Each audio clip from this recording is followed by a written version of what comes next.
Yeah, go on, Ollie. I'll go. I'll go. Yeah, Yeah.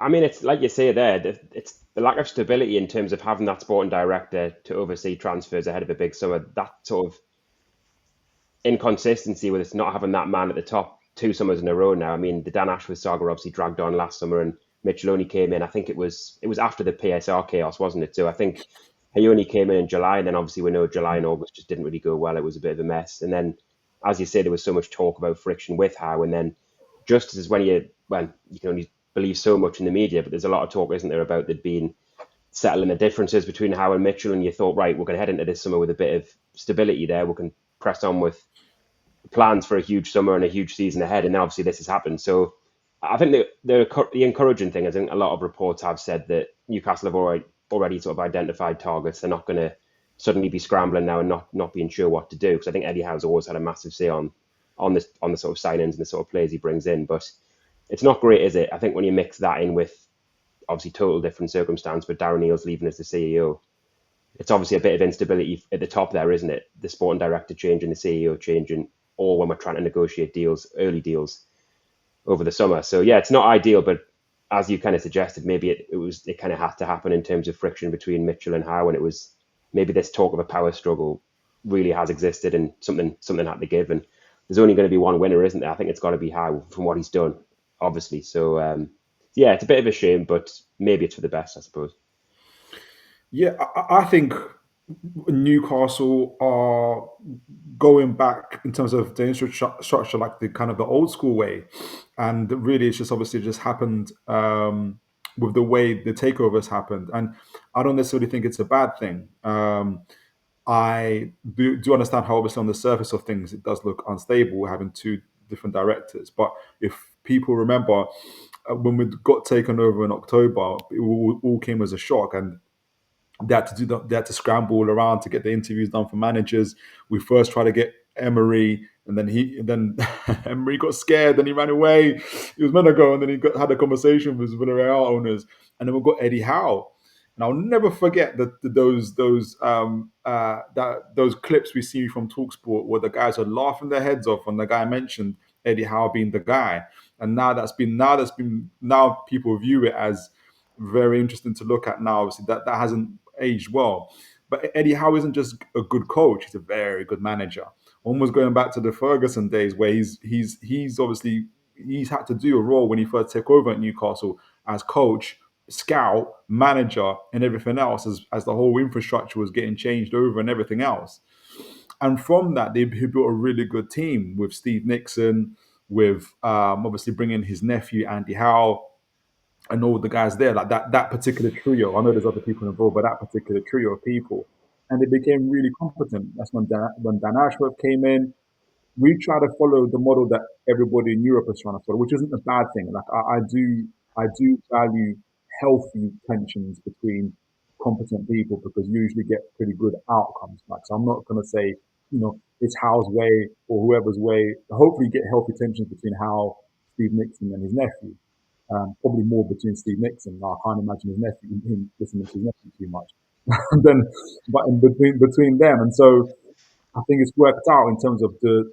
I personally don't think we've had a failed transfer yet, like a proper flop. Even your Matt Targets, because he was there to get us out of relegation. He did get us out of relegation. Chris Wood, people were laughing, going for 10 million or whatever. I can't remember how much we sold it for, 20 million, but we got our money back, and he got us out of relegation. So it became a very competent team that we had.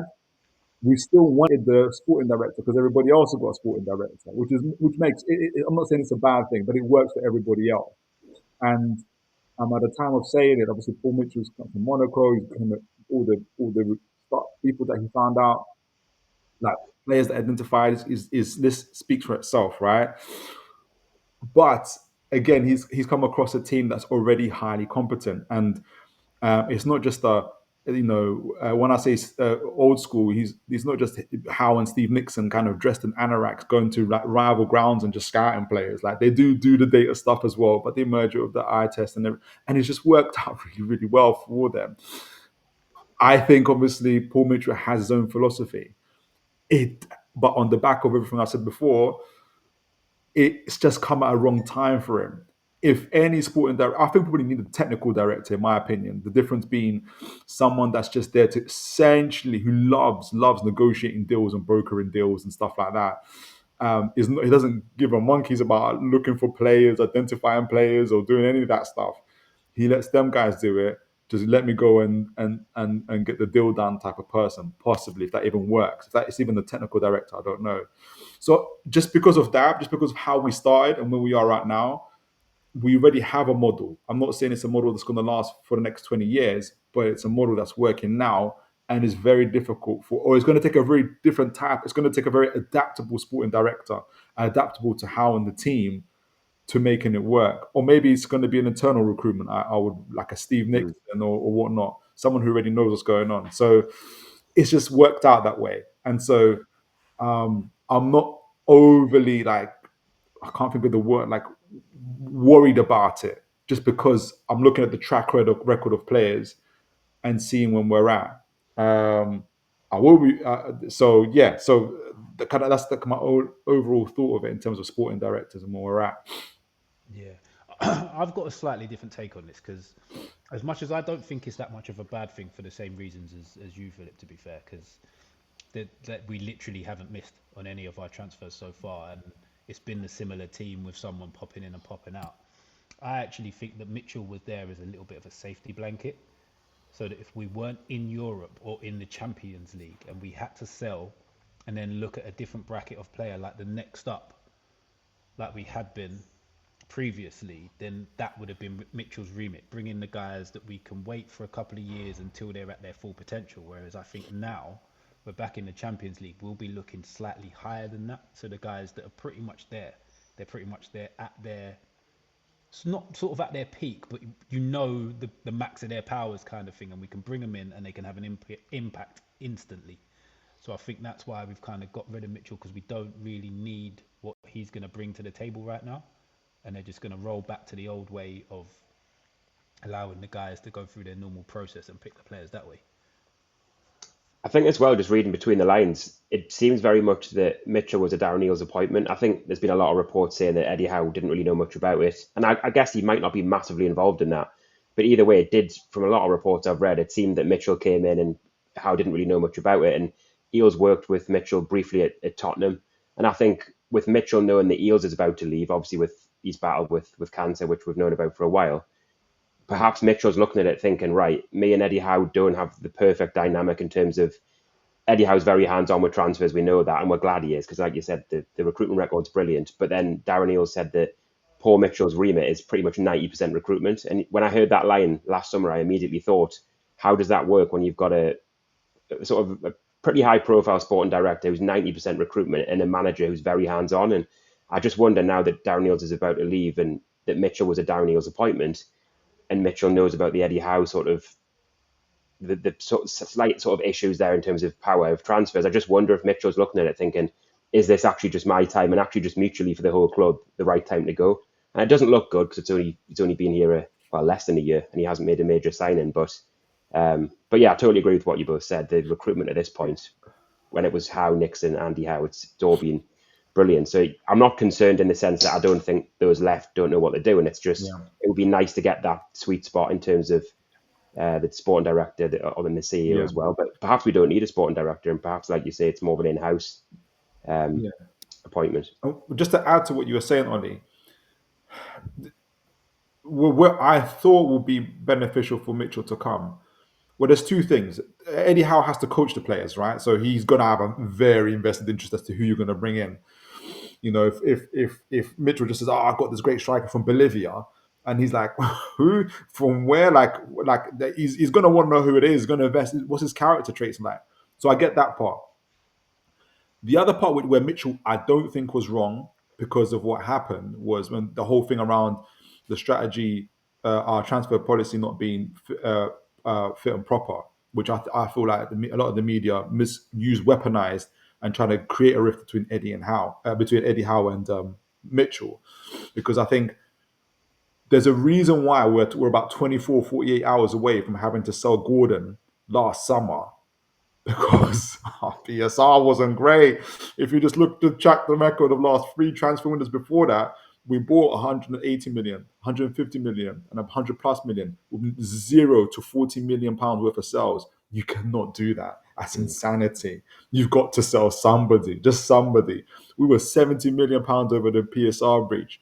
So it's not the player ID, it was how we went about it. Now, some people would say, and I agree with this, we kind of front loaded. We said rather than wait and kind of get step by step players, just front load them with the first team players, take the risk, and hopefully we'll sell a couple guys on the back end to Saudi Arabia.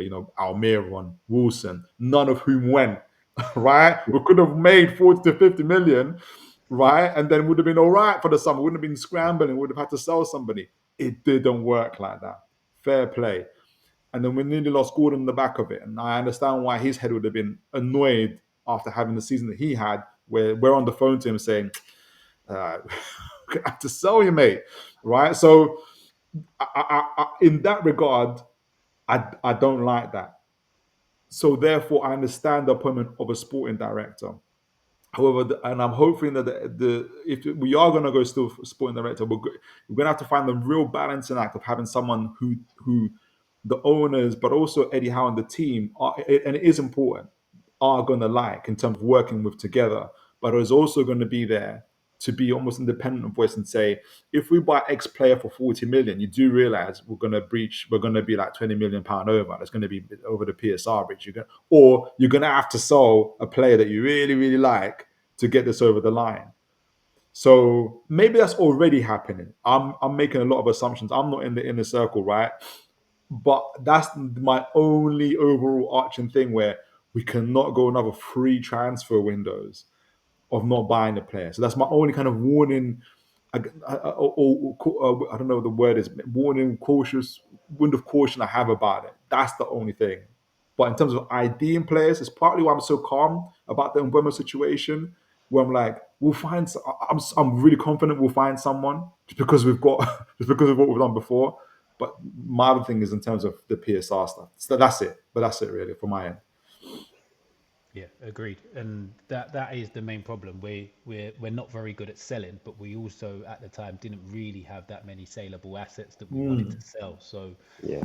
we kind of found ourselves in a position. It was either one of the big names or a couple of the fringe players that would have helped out massively this season, where Anderson and Minte left, which kind of hamstring us a bit with rotation this season. But I've got faith, and I quite like it from the whole team really, that they've realised it's not the fit, and they haven't just persisted.